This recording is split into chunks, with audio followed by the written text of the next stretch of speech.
ఎన్నిసార్లు విచారణకు పిలిచినా వస్తామని చెప్పినా ఇది మూడవసారి పిలవడం, 3 సార్లు కాదు 30 సార్లు పిలిచినా విచారణకు సహకరిస్తాం.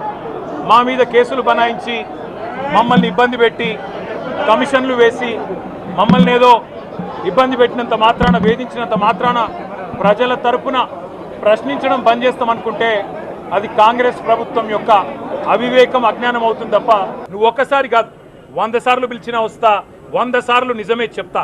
నువ్వు లై డిటెక్టర్ పరీక్షకు నీకు దమ్ముంటే నువ్వు మగాడివైతే రా, రాష్ట్ర ప్రజలందరూ చూస్తుండగా లై డిటెక్టర్ కూడా రెడీ.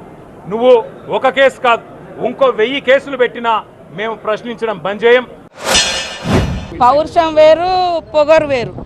మా సీఎం గారేమో పౌరుషంతో బతుకుతాడు, ఈయనేమో పొగరుతో బూతులో మాట్లాడి గలీజ్గా మాట్లాడుతున్నాడు.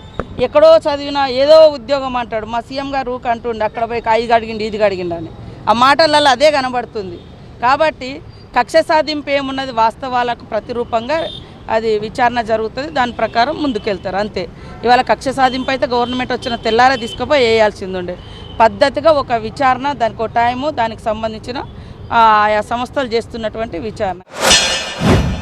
అవసరమైతే అరెస్ట్ కూడా చేస్తారు కావచ్చు, కానీ ఒకటి పక్కా, తెలంగాణ కోసం గతంలోనే జైలుకు పోయి వచ్చిన వాళ్ళం మళ్ళీ జైలుకు పోవాల్సి వచ్చినా భయపడేది లేదు. ఒకసారి కాదు 100 సార్లు అయినా జైలుకు పోతాం, కానీ వదిలిపెట్టాం కాంగ్రెస్ ప్రభుత్వాన్ని.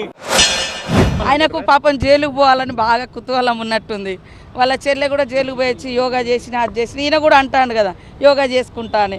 మరి అన్నప్పుడు ఇంకా కక్ష సాధింపేందుకైతే నీకు ఇష్టం ఉన్నట్టుంది బహుశా, అందుకనే మమ్మల్ని లేనిపోని మాటలని రెచ్చగొడతా ఉన్నావు. మా సీఎం గారు ఏం రెచ్చిపోకుండా నిమ్మలంగా ఇది ఏ రకంగా అది మూమెంట్ అవుతుందో లీగల్గా ఉండే అటువంటి అనేక రకాల అంశాలను దృష్టిలో పెట్టుకొని సీఎం గారు ముందుకెళ్తా ఉన్నారు, ప్రభుత్వం ముందుకెళ్తా ఉంది. మాకేం కక్ష సాధింపు లేదు.